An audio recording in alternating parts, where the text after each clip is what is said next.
Je suis Abdoulaye Ouedraogo, je suis le coordinateur général de l'ONG APIL.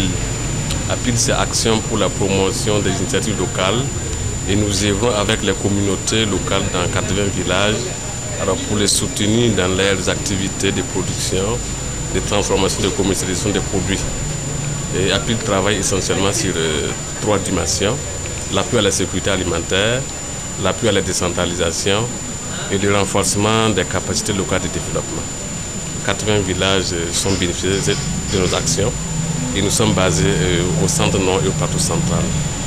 Et le secteur rural au Burkina Faso emploie 86% de la population. Donc c'est pour montrer que c'est un domaine assez vivace qu'il faut porter une attention quand on parle de développement. Et toutes ces communautés travaillent la terre pour survivre. Et quand on parle de politique de vulgarisation, et philosophiquement, c'est tout de même de bonnes stratégies. Et quand on veut renforcer les capacités de production de ces personnes-là, et pour qu'elles puissent effectivement pouvoir s'adapter à tous les aléas que nous connaissons aujourd'hui.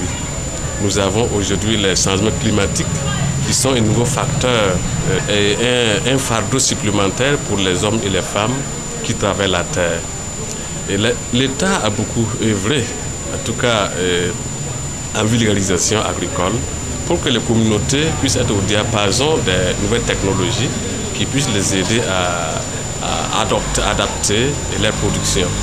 Mais comme vous les avez également, à partir de 1991, avec les recentrages du rôle de l'État, l'État s'est beaucoup désengagé dans des secteurs les plus importants, tels que effectivement la vulgarisation. Avant, vous avez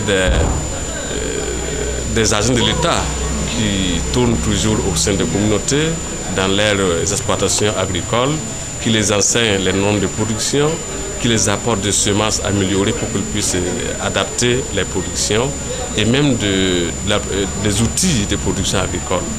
Mais depuis cette date, c'est devenu complètement un chaos au niveau du monde rural. Ce désengagement de l'État n'a pas été aussi préparé au niveau de la base, à tel point que les communautés n'ont pratiquement pas compris pourquoi c'est l'État de l'État et de son rôle le plus essentiel en matière d'encadrement, quand on sait que c'est l'agriculture qui nourrit la communauté burkinabé. À tel point qu'à l'étape actuelle où nous vous parlons, l'État est complètement absent dans ce secteur agricole. Puis c'est les associations et ONG qui tentent toujours de remplacer l'État. Notre rôle n'est pas de nous substituer à l'État, c'est de l'accompagner. Mais il faut le dire que dans certains milieux, c'est pratiquement l'ONG ou l'association qui est plus connue par les communautés parce qu'elles apportent beaucoup de choses.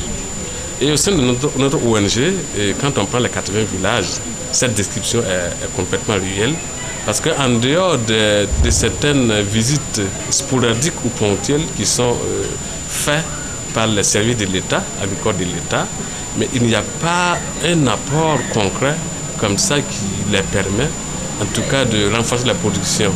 Et même les appuis conseils, ce n'est pas du tout à chaque moment que ça se fait, à tel point que les communautés sont vraiment laissées à eux-mêmes.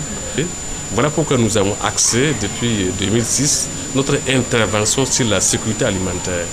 Comment accompagner ces communautés en ce qu'ils puissent renforcer la production, la réorganiser avec des outils de production adaptés. Et notre ONG, effectivement, apporte beaucoup à ces producteurs-là. Alors, notre souhait, c'est que l'État garde toujours, en tout cas, son rôle de coordination, mais que des programmes soient, en tout cas, développés pour réellement compenser ces pertes que nous connaissons au niveau de ces communautés.